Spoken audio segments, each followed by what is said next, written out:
Hey, what's up, guys? It's Albino, and we're doing a dual commentary here with POOPOOIrwin, a fellow sawed-off user. And hey, I'll, Pooh, why don't you go ahead and tell us what this video is all about? well, this video is about my favorite gun in Gears of War 3, and that would have to be the sawed-off shotgun.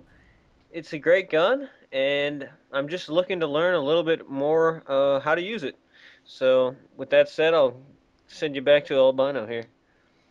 Well, absolutely, Pooh. What I feel is the best tip is when you're starting off spawn, you want to immediately switch that sawed-off gun. Don't use anything else, just immediately rush some power Yeah, weapon where you know everybody's going to be, and then just sawed off the entire team. You're hoping for that miracle yeah, quad. That's what you're really hoping for here.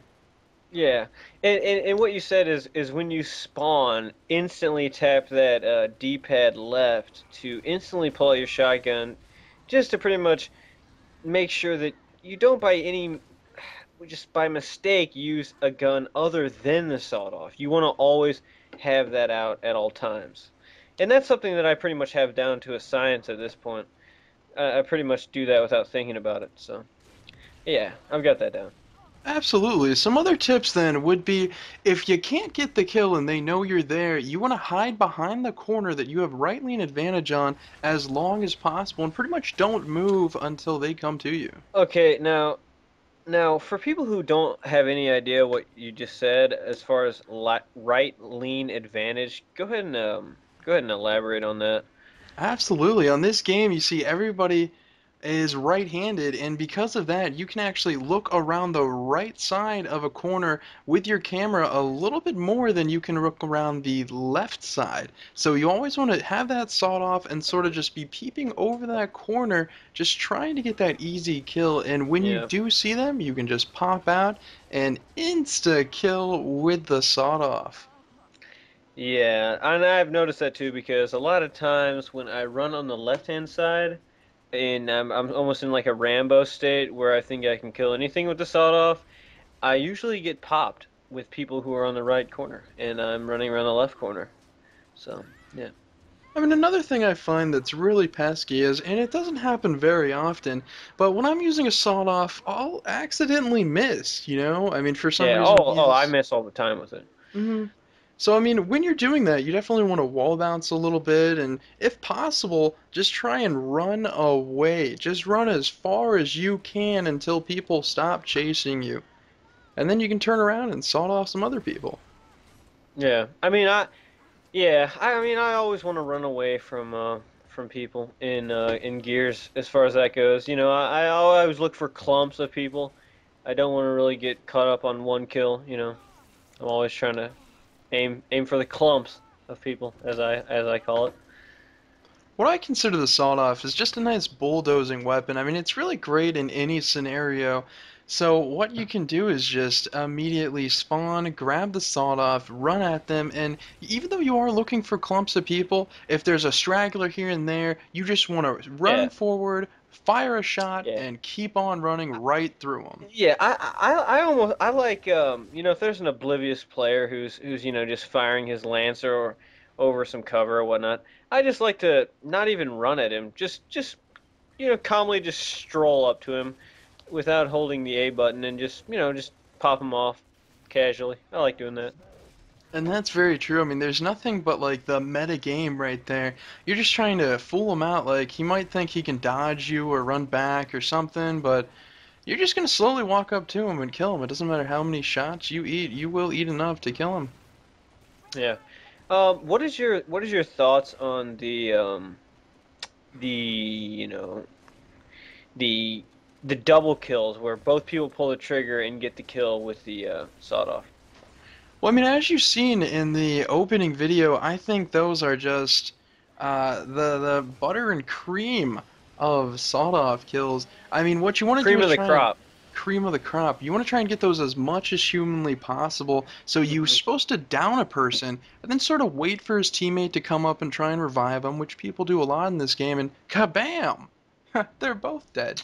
Yeah, it almost counterfeits your opponent's skill. They may think that they had the upper hand, but in reality, you both killed each other, so that's pretty much an even tie. So they weren't better than you, and you weren't better than them. It was just a dead even tie because you both died. So That's right. there's no disputing that. And sawdust actually, I've shown a couple of videos of this. They can and will shoot around corners very, very frequently. You don't even really need to see the person. As long as you bring your barrel just over the edge of that corner, because of its range, it'll just wrap around the corner and destroy whoever's on the opposite side. Yeah, I mean it's a magnificent weapon, honestly. Now I can't really say that I've ever heard of anyone actually scoping in with the sawed off. I haven't really experimented with that, but I don't know. What is your thoughts on that? Do you think you should scope in with it, or just go ahead and just blind fire it? No, I mean, there's really no point in scoping in, just blind fire away. And what I really like, I want to talk a little bit before this video ends here on actually what weapons to use that complement a sawed-off. Now, a lot of people think it's the Retro Lancer with the Retro Charge, and that's Hmm. pretty good, but Yeah. if somebody's coming at you with a sawed-off and you're going to want to use as long-range weapon as possible. So the other team's thinking, hey, let me use Lancers and Hammer Burst, and I'm going to try and stop you. So you're almost forced to go with the Lancer and the smoke grenade combo. So I like to camp an area with my sawed-off, place a smoke on the wall, and then when they come around to try and hurt me at all, I just whip out the chainsaw and chainsaw them. I figure that Oh, works out nice. a lot better than a Nice retro charge. idea. I like that. Yeah. Absolutely. Yeah, I'm a fan of the chainsaw. I've been known to chainsaw a couple people from time to time. So, yeah. Get the occasional, backstab, chainsaw, rip their spine out or whatever it does there. It's pretty good. That's definitely a key factor, and when you miss your shots with that sawed-off, you gotta go in for the wall bounce beatdown or the double beatdown. It just has to happen, but occasionally the beatdown won't work on some people, so you gotta chainsaw for that. And other Hmm. sawed-off users, if you don't want to Yeah. go a kill for a kill, the chainsaw actually wraps around corners even more than a Yeah. sawed-off does, so it'll Yeah, cut and them from firing bullets. yeah, Mhm. the beauty of that is that you don't have to pull the trigger at all. You just hold a button. And then, hopefully they just walk right into you and you get the kill. So, in some ways it's even a little bit better than the sawed off in certain situations. Absolutely, and the chainsaw actually involves skill. If you ever get inside a chainsaw battle with someone, it's whoever taps B fastest instead of just a kill for a kill with sawed-off wars when you Yeah. just kill each other. Yeah, I mean, I mean, it's if someone has a turbo controller, it's pretty much a wrap on that. But Yep. Well, I mean, this video's about ended here. We end up beating the opposite team 2-0, and I go about 16 and 5, carrying the team with my sawed-off retro. pretty good combo. Absolutely. Well, this has been Poo Poo Irwin. And this has been Albino. See you later, guys. Peace.